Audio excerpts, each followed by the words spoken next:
You're listening to Good Fit, Poor Fit, a podcast that explores the interaction between people, design, and activity. Good Fit, Poor Fit is part of the Universal Design Project, a nonprofit organization with a vision for every community across the USA to have a surplus of homes and opportunities for social participation that are universally and financially accessible. Learn more at universaldesign.org.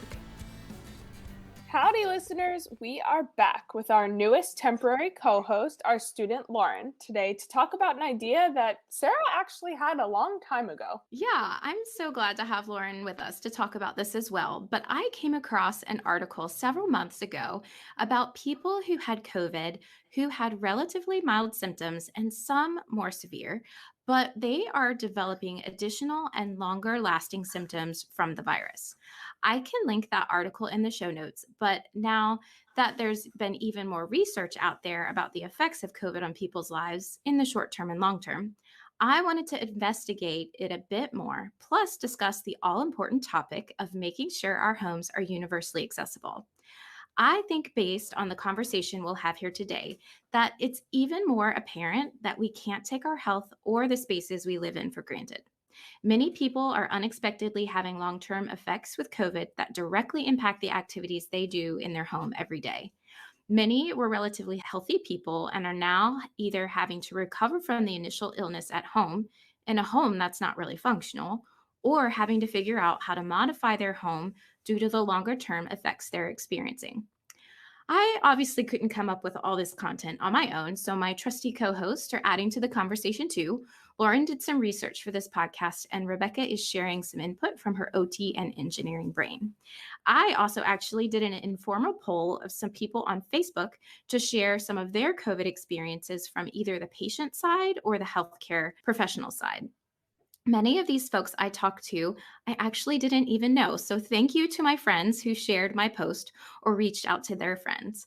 I appreciate your willingness to share your stories with a stranger and allowing me to talk about it on our podcast to promote a good fit between people's functional needs and their environment. So, Lauren, can you give us a little overview of what you've learned about COVID long haulers? A quick overview for those who maybe heard of COVID long hauler syndrome but don't know much about it. It's now being termed PASC, or post-acute sequela of SARS-CoV-2. This new condition can be considered important related to the concept of universal design because it has been showing up in a wide range of individuals regardless of their age or severity of COVID or pre-existing conditions. So I was so interested to see this study done by the Mayo Clinic on long hauler syndrome, and we'll link this in the show notes. This study found that the vast majority of those with PASC were not hospitalized for COVID, did not have pre-existing cardiovascular, respiratory, or psychiatric conditions, and an even smaller percentage had fibromyalgia or chronic fatigue. Sarah, what initial symptoms and lingering symptoms have you learned about? You are exactly right, Lauren. These symptoms definitely impact how someone can use their home and directly links to universal design. So, like I said, I did an informal poll on my Facebook and I received a lot of interesting information. Obviously, symptoms varied based on the severity of the infection and other illnesses that some people may have already had, but many people were very healthy prior to having COVID. Most experienced what you hear about on the news for initial symptoms: fatigue, aches, dizziness, fever, heart palpitations, shortness of breath, nasal pressure, weakness, loss of taste and smell, decreased appetite, and trouble sleeping. Many said they were so tired that everything took more effort. One nurse I talked to said many of the people she was treating came home with oxygen, and she even saw some people who were on trachs and other machines due to respiratory failure. One thing I had actually forgotten to consider about people returning home with COVID was also returning home with oxygen and having difficulty managing that around the home, especially with steps. Even recovering at home for people who had these initial onset of symptoms, it would be difficult to go up steps in the home and even take longer walks, maybe to their bedroom, the bathroom, or the kitchen. Wow, returning home with oxygen would be such an adjustment. I hadn't even thought of that. Right? I actually talked to an OT who was one of our students previously, and she said that she had assisted people in setting up a little station in their bathrooms outside their shower to store their oxygen tanks while they were showering because she's had to encourage them to take really fast showers or their oxygen levels will drop too quickly. But Lauren, as far as the topic of long haulers, the folks I talked to did have lingering symptoms. Fatigue and weakness, shortness of breath, vertigo, as well as issues with taste and smell were definitely lingering on for 6 to 8 weeks or longer. One person I talked to said her taste and smell still hasn't come back even a year later. That must be so difficult. She was referred to go to smell therapy in hopes that her brain would recognize different smells. And she does smell things, but they're weird. They smell like dog treats and onions. Some also developed blood clots, renal failure, and COVID gangrene, which ended up in amputations in arms, fingers, and legs. I actually had no idea there was such thing called COVID gangrene. Yeah, neither did I. What I will say though is that amputations can make it really tricky for people to function optimally at home. I think about clients who've lost fingers and limbs, and it's a huge adjustment to get back home. Mundane things like filling a heavy pot with water, doing dishes, even applying deodorant or squeezing a toothpaste tube can become really tricky. This is where people have to get creative in the ways that they set up their home environments to support what are often newfound needs. Definitely, especially if there's been an amputation with someone's legs, balance and moving around becomes another thing to consider. Some also had lingering things like lung scarring, which contributed to decreased ability to breathe and difficulty with their endurance. Even just extreme tiredness was common. One described it as more than just an afternoon slump. It was like she needed to go lay down or her body was going to fall over. It was like a panic of tiredness, how she described it. Another big one that was mentioned was brain fog and decreased ability to remember things and details that once she was able to keep straight. Many are also developing mental health conditions such as post traumatic stress disorder and depression, a combination from this life altering experience and loss of independence that has followed. Some of the symptoms you mentioned, Sarah, are the most common symptoms I've heard about, such as fatigue, exercise intolerance, chest pain, palpitations, and difficulty breathing.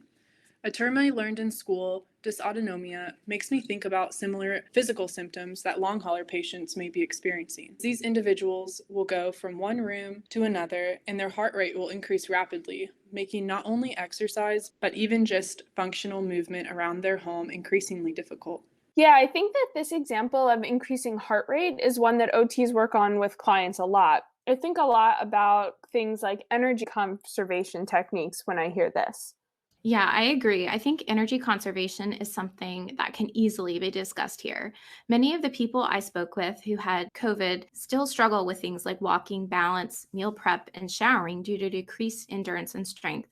Finding ways to conserve energy while doing these tasks is key and making sure they're able to complete the things that they need to do throughout the day.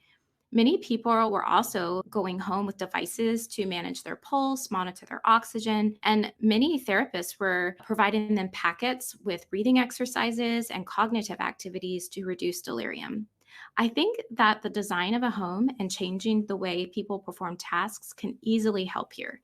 What sorts of things were you thinking in regard to energy conservation, Rebecca? So, in order to conserve energy, there's no magical pill or machine that someone can use to do that. Actually, it's often simple things like moving frequently used objects to easier spots that don't require a lot of reach, or breaking up tasks like cooking into segments, maybe chopping the food in the morning, cooking it in the afternoon, and cleaning it up at night. These types of things can really work wonders for people who have a limited energy capacity. Good point. If these tasks are still taxing, one of the nurses I talked to on my Facebook poll discussed how social workers were figuring out community resources to help people with daily tasks, such as cleaning or even Meals on Wheels, so food was delivered. And then they didn't have to spend time doing those tasks and saving their energy for other things. People were also reaching out to friends and family. That's been very common as well. Many spouses and friends are also picking up duties, helping the kids, helping with transportation and cleaning. Yeah, for sure. That makes sense. Another tip for this that I actually use on my own is when making my bed in the morning. For a lot of people, this can be really tiring, especially if they're having challenges conserving their energy or becoming short of breath. Basically, I make my bed while I'm still in it. Before I stand up and get out of bed, I prop the pillows up behind me and I just pull the blankets up as high and as smooth as I can. Then I carefully slide out and just kind of straighten everything up. This can be really useful for people when they're trying to conserve energy so they don't have to walk all the way around the bed numerous times to get everything set. Huh. Well, Rebecca, that is such a neat tip. I might have to start trying that to actually make my bed.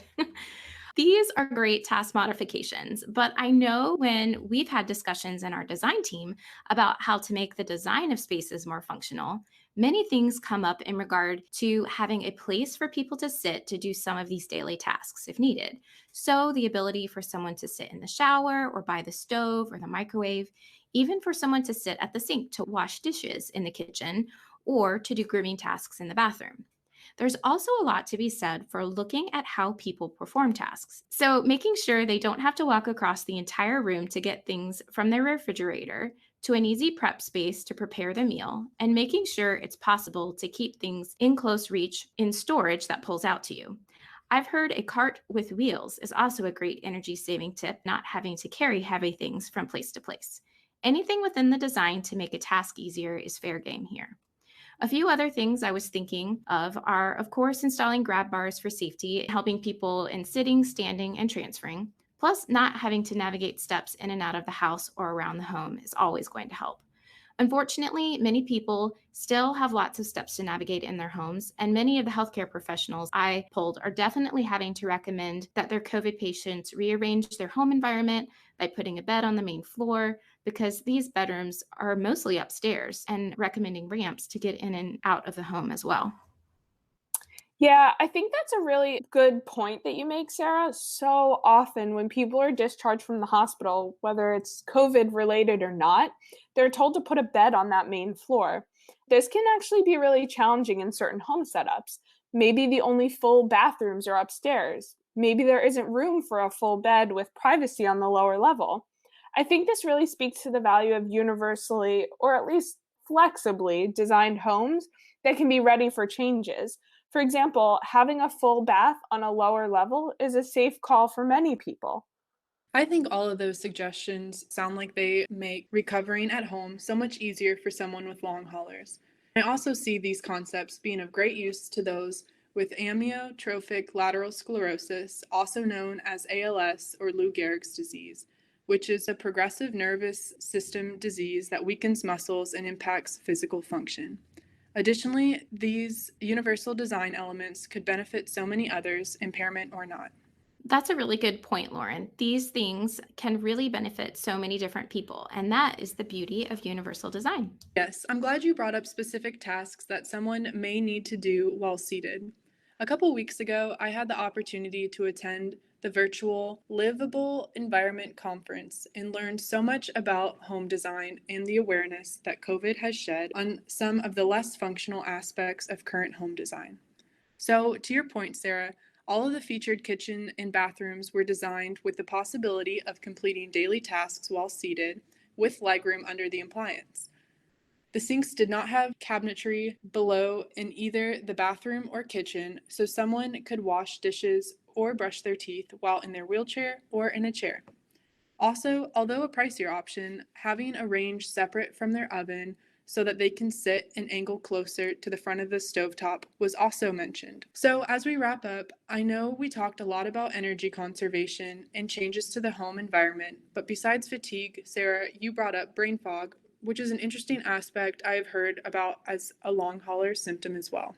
To reference a term used in our last podcast, tolerance for error is a UD principle that would be important to consider in home design. This could mean having a stove monitoring device which shuts off their stove after a period of inactivity, and also step-free entries or curb-free shower to prevent tripping or falls. What other great tolerance for error home design concepts am I missing? One that Sarah and I had talked about in a previous episode is actually related to in home safety.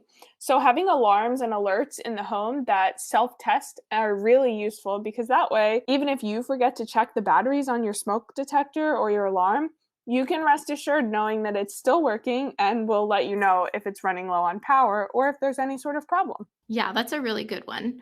One of the folks that I talked to in my Facebook poll discussed that with brain fog, she had to continually set reminders right away on her phone or make lists, or she would forget. I think utilizing smart technology by having your phone or even Alexa or Google Home remind you visually and audibly is helpful. Or if you're old school, post it notes or even a whiteboard in common locations to alert you of reminders can be a helpful tool as well. The person I talked to about this said that these symptoms were pretty shocking to her, that they were creeping up after having COVID because this normally wasn't an issue for her at all. Yes, those are great points. If you've listened to our other podcast or are more familiar with UD and are thinking, all of this sounds pretty familiar, it's because all of these home design considerations have previously been discussed. That's what makes universally designed homes so universal. Even with emerging diagnoses or new needs of a changing population, the home design stays relatively the same. Long hauler syndrome, or PASC, may have been an eye-opening experience for individuals who didn't expect to have difficulty navigating around their home when they considered themselves young or healthy. But how great would it have been if we already adopted the principles of UD in the design of homes, and these individuals were able to focus on their recovery in a home that supported their accessibility needs instead of being an added obstacle. Excellent point, Lauren. Way to really zoom us back out and give us the big picture. I can tell that you're getting the hang of all of this universal design stuff very quickly. That about wraps it up for today, ladies. And again, listeners, we hope you enjoyed. Stay well, and we'll talk again real soon. Thanks for listening to Good Fit, Poor Fit. I'm your host, Sarah Pruitt, Program Director and Occupational Therapist at the Universal Design Project. Learn more about our work at universaldesign.org and find more episodes and links to subscribe at goodfitpoorfit.com. If you have questions or topics you'd like to discuss, email us at podcast@universaldesign.org. Thanks for fitting us into your day.